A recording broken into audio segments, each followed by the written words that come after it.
Rough, কি সমস্যা তোমার? তুমি আমার আপুকে ফোন কেন দিছো? তোমাকে ফোনে পাইনি আমি, সারাদিন আমি এই জন্য তোমার বোনকে ফোন করছি, সরি।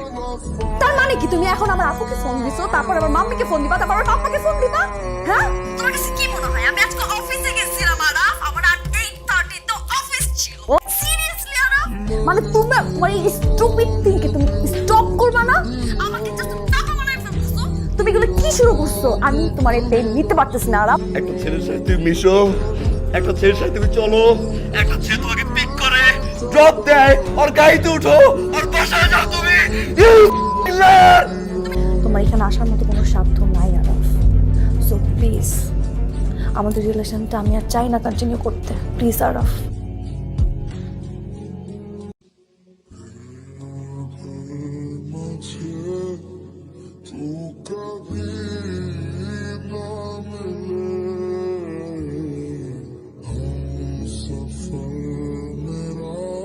একটা কথা সবসময় মনে রাখবি, আল্লাহ যা করে মানুষের ভালোর জন্য করে।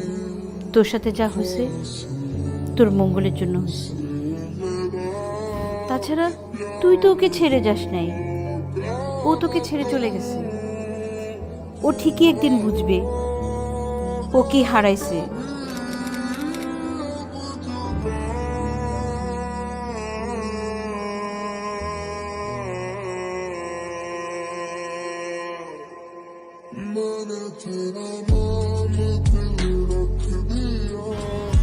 আগে ওর পরিচয়টা শুনো, কাকটিনা।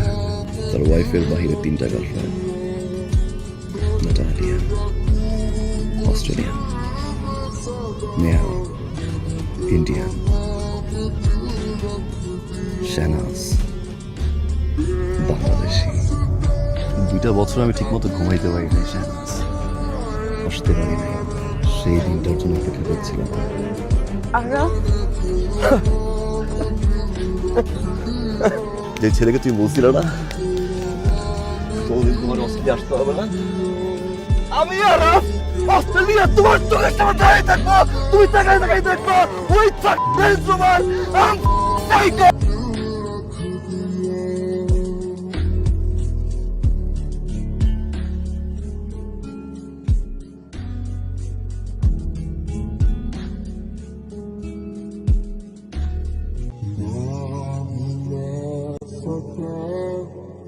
Let